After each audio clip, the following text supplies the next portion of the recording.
Hello, everybody, and welcome to Peace and Love, the Pulse of Humanity. And when I say the pulse of humanity, I mean peace, unity, love, collaboration, and embrace. And I am doing this series to support people in having the actions to take to maintain a parasympathetic state in their body. That's a calm, healing, a peaceful state so that we can go about life as calmly as possible, as without the flight or fight taking over and being freaked out about stuff, that we can just go forward with new and different actions. Today I have with me Joy Marcotte. Oh my God, I did so many interviews. I almost forgot your name, Joy, so I apologize. No problem. You're welcome. Joy Marcotte is somebody who I recently met in the Burlington, Ontario area, because I just recently moved here. And I'm going to read her bio, even though we've met a few times. I could never do her bio off by heart, so I'm going to read it for our listeners. Joy Marcotte is an advocate for inner peace and well-being. She believes that in order to experience peace in our world, we must first embody peace within ourselves. She offers several healing modalities to bring your mind, body, and soul into harmony.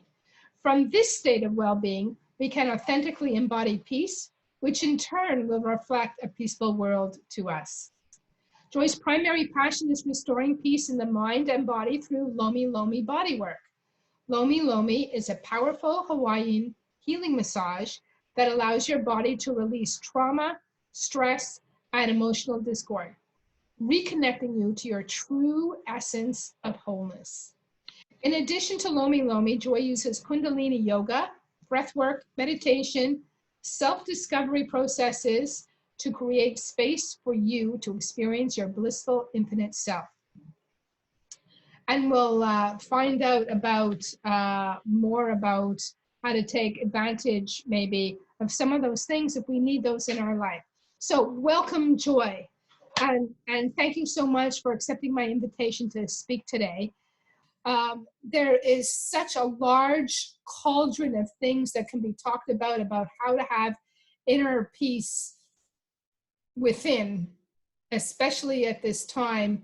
I'm not even sure what question to ask you. I know you have a bunch of things that you'd like to express. So I'm just going to give you the floor and we'll take it from there.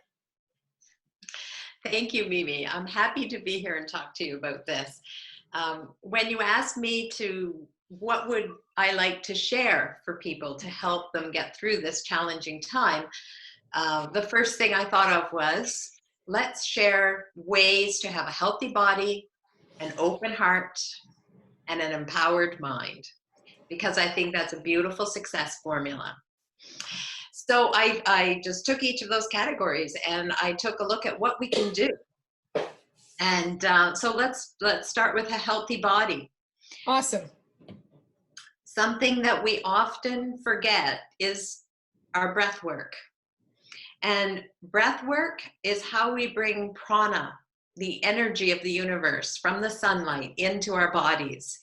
And we take it for granted, and we often breathe in a very shallow manner, and we're not taking advantage of the life force energy that's available to us.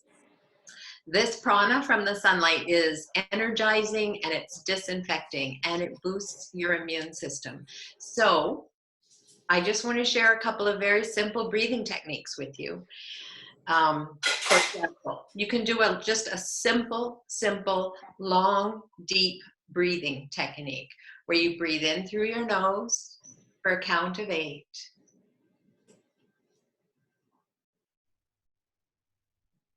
Short pause, and then breathe out through your nose for another count of 8. And finish with a short pause. And you just continue this rhythm, breathing rhythmically, long, deep breathing. And as you breathe out, it relaxes your body. And what you can imagine, to make it even more powerful, is you can imagine your vagus nerve. And you imagine this nerve just calming your whole body down. Your vagus nerve. I was just going to ask you, what is the vagus nerve? It's a very long nerve in your body that engages your parasympathetic nervous system.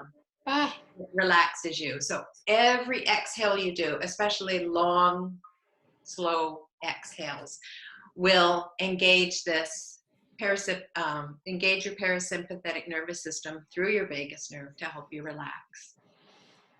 Okay. And another breathing technique through tantric yoga is just breathe in through your nose for a count of 10, hold your breath for as long as you're comfortable, and then exhale through your mouth. There are many, many, many different techniques and ways of doing mindful breathing. Wim Hof is an excellent resource, and his name is spelled W-I-M. Hof is H-O-F.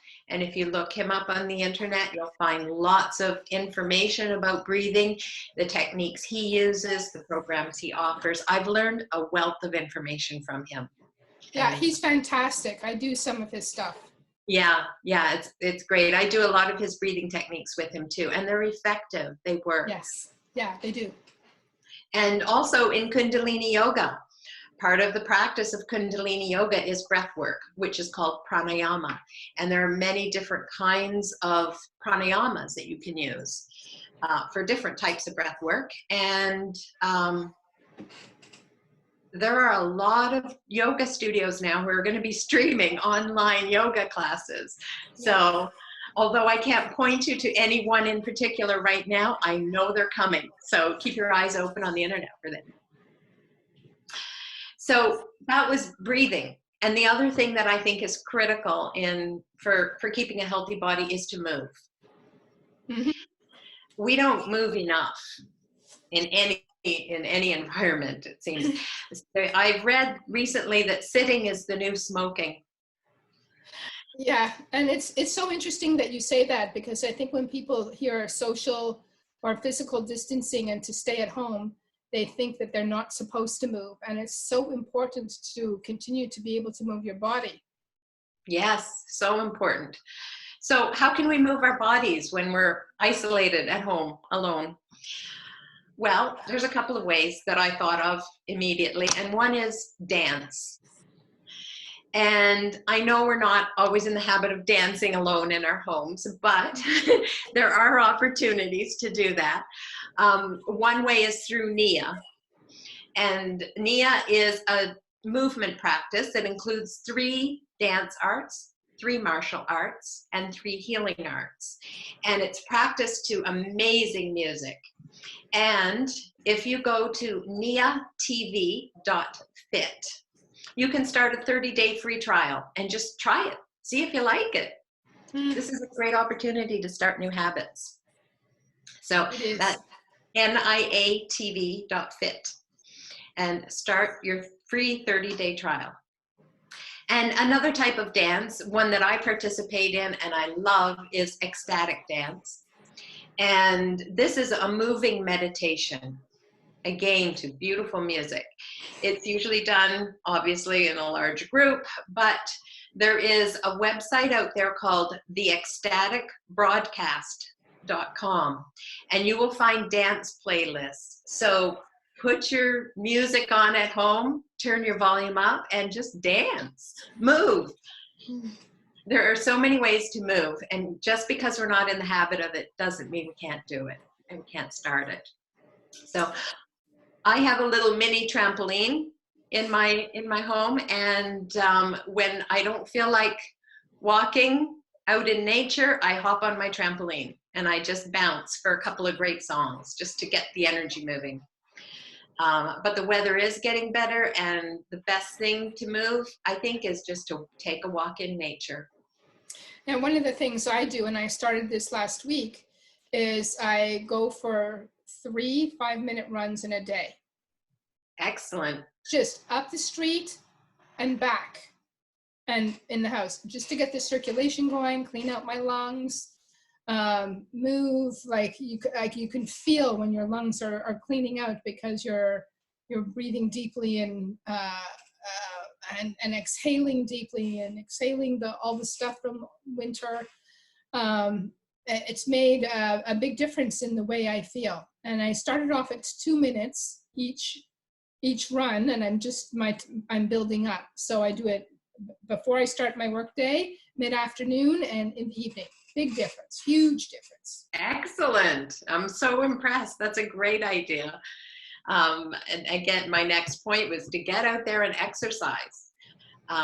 We have more time on our hands right now. It's a great time to start doing something like that. Start a new program at home, sign up for an online program, stream a yoga class, go for a run, whatever is calling your heart, whatever is speaking to you is what you should be doing. Yeah, this is the time to try that thing that you said that you were always going to try, but you didn't have the time for. Well, now you have the time. Right. No more excuses. Time to do it. Yeah. So I think another big piece of this puzzle that will help us get through this challenging time is to live with an open heart. One thing we know for sure is that fear closes our heart and love opens our heart. And if we're going to beat this, we are going to do it globally. It's going to be a global community and connection, perhaps in different ways, but it's still connection with an open heart. So how can we have an open heart at a time like this when every piece of news and media is putting us into fear? Right. Right. So the antidote for fear is gratitude. It's so simple. Gratitude is the antidote for fear. So practice gratitude every day. Speaking of new habits, this would be a good time to start a gratitude journal if you don't already have one going.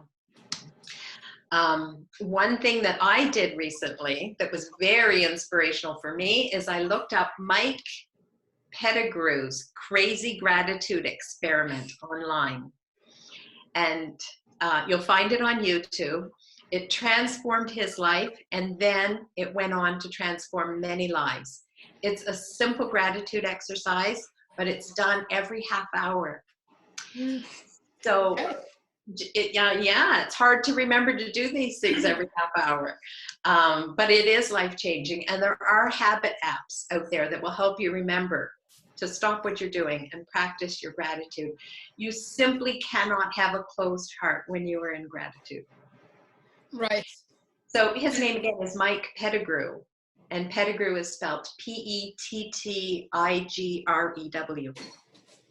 Pettigrew. And it's called the Crazy Gratitude Experiment. So check that out. It's very inspiring and a great new healthy habit to form, to open our hearts. And the whole idea behind stopping and smelling the roses, like, is to actually stop yourself to appreciate what's in front of you. Exactly. Yeah. Yeah. Beautiful. What else will open our hearts? Service. Service always opens our heart. Ask, how can I serve? And just watch and wait for the answer. You don't have to figure it out yourself, because the how is never our job. The how is always the universe's job. It's our job to set the intent, to be of service, and then to wait for the universe to give us the answer. So watch for the opportunities, because they will come. Whatever your gifts are, share them. However you can find a way to share them, share them. I'm using my website to be of service. I'm posting tools for anyone who wants them. And I just asked, what do people need? And how can I serve? How can I be of help? And I meditated on it, and I realized I should be posting things on my website that are available to everyone that wants them. And so that's what I'm doing.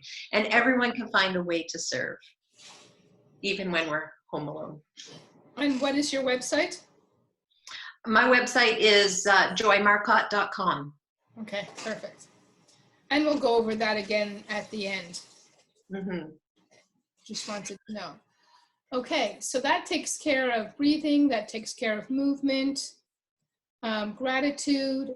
So one of the things I noticed in your bio is that you support the release, the physical release of emotional trauma.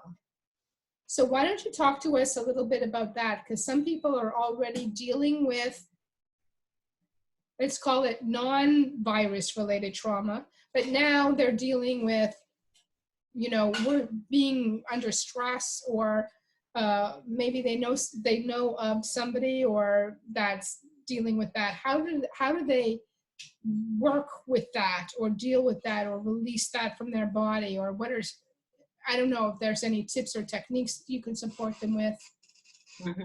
Absolutely. I'm a Lomi Lomi practitioner, and that's exactly what Lomi Lomi does. It's a type of body work. It's an ancient Hawaiian healing massage, and it uses love and compassion to help your body surrender, deeply relax to the state where your body can let go of stress, trauma, emotional burden, all of those things. It takes relaxation to a very deep level, and it is a very healing massage, and it's a very necessary thing at this time, because your body registers every emotion, every experience that you have. It registers in your body somewhere, and until we process it, we carry it. And we don't notice that we keep carrying more and more because we adapt so readily. But eventually, if we don't process those feelings and let those burdens go, then they affect our health. So is there anything that we can be doing to support that? Like on our own, like for our listeners, right? Well, one of the things that Lomi does is it takes you into a meditative state. And meditation is one of the areas that I wanted to talk to you about for opening your heart, because meditation will expand your perspective, and it will shift you from that me space to the we space. It'll shift you into that global community, open your heart. And in doing so, it will calm your mind and body. There are many things you can do. You can visit the heartmath.org is a site that has many tools for synchronizing your brain and your heart so that they become coherent and they calm you down. I also practice yoga nidra, which is a type of meditation that takes you, it's a guided meditation. It takes you into a very deep state of relaxation. And I believe in the fact that the body heals when it is in a restful state. That's when it can heal. That's when it can rejuvenate. Yoga Nidra addresses that. Meditation, gratitude, service, Lomi Lomi, they're all tools that will do that. Okay. Oh, an interesting note actually about when your heart is open. When your heart is open, your heart chakra is open, which is the energy center related to the heart. And the gland associated with that is the thymus gland. And when your thymus gland is functioning, it boosts your immunity. Just another one of those interesting little tidbits of information that. Yeah, so that would be another reason to be focusing on the heart chakra and the heart. Yeah, and seeing the value of opening the heart and working through this challenging time as a member of a global community, not as an island. Right. So how do we do that? How like, I know that we have a lot of online stuff where people are moving their businesses to online. It's going to be a very online world. I mean, you know, for those of us that weren't born into computers, the world's become a very technological kind of world. And now now that we're physically distancing ourselves, it's becoming even more so. I think we're lucky that we have that at this time, because then we would be really alienated from each other. And yet we still want to maintain a sense of community, because at the heart of it all, that's who we are as humans, is we want community. If you look back through the ages, everything was done around together. Holidays were invented to bring families and friends together. You know, people farmed the land and harvested the land and did everything. Everything's done in community. So it's going to be a very interesting shift into what does community look like going forward. Mm-hmm.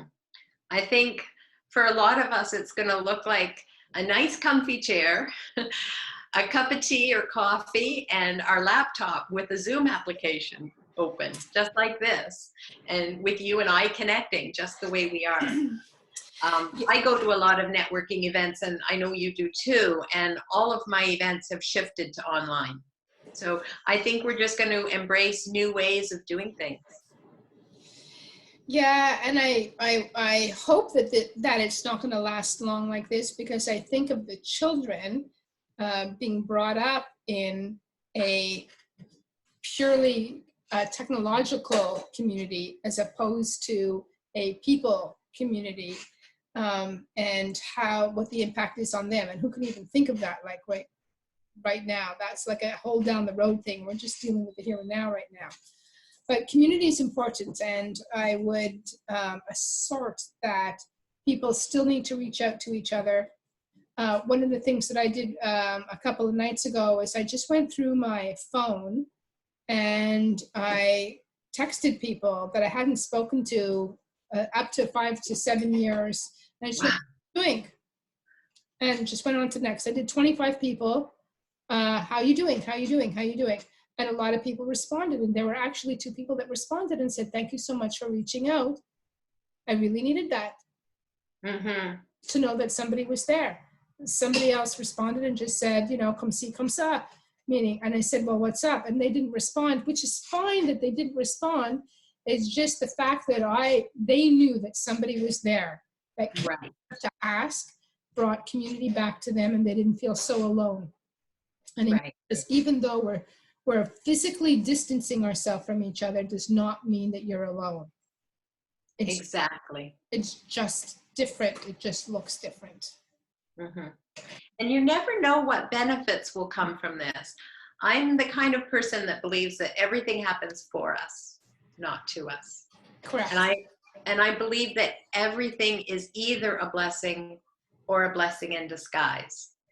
So, and this virus is clearly a blessing in disguise, but and I firmly believe that things will come from this that will advance humanity. Yes. And one of them, I think, might be a whole new importance on touch.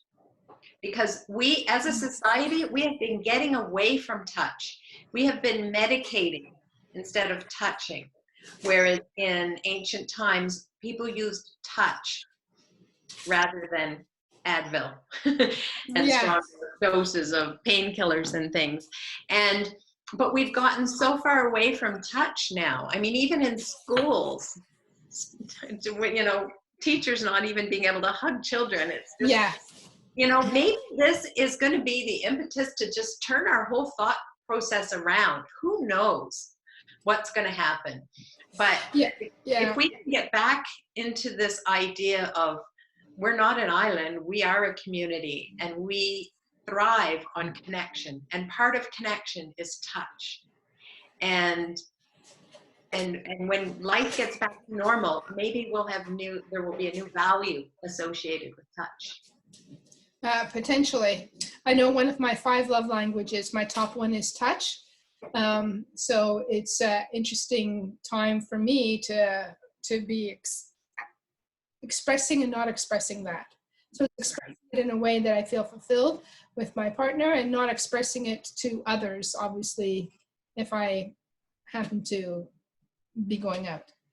Right. Okay. I mean, I can talk to you forever on all these different things, but And I didn't even touch upon how we can stay in an empowered mind. Oh, we didn't even get There's there so yet, much. right? Yeah. And we can talk about it another time, but it is very important for us to stay out of victimhood and into empowerment. And I don't know if we have time to go into this or not. We don't really have time to go into it. Why don't you let people know how they can contact you if they want to go into it with you? Absolutely. Any last words that you would like to impart? Okay, I think that's a great idea. It is critical to stay out of victimhood. Very simple to fall into it in a time like this. And there are very simple ways to get into empowerment. So reach out to me, joy@joymarcotte.com, or my website, joymarcotte.com. Just reach out. I'm happy to discuss, share, and whatnot. And I'm going to be posting a lot of things on my website, not just this meditation practice, all sorts of information that I'm compiling that will help people through this time. Awesome. And I think you had told me that you had recorded a particular yoga for people can do?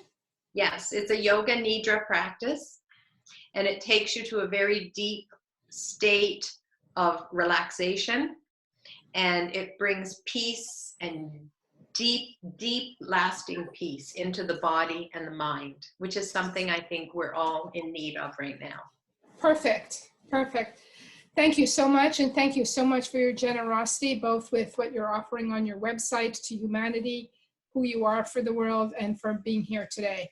So, so very much appreciated. Thank you, thank you, thank you. And thank you for the opportunity to share.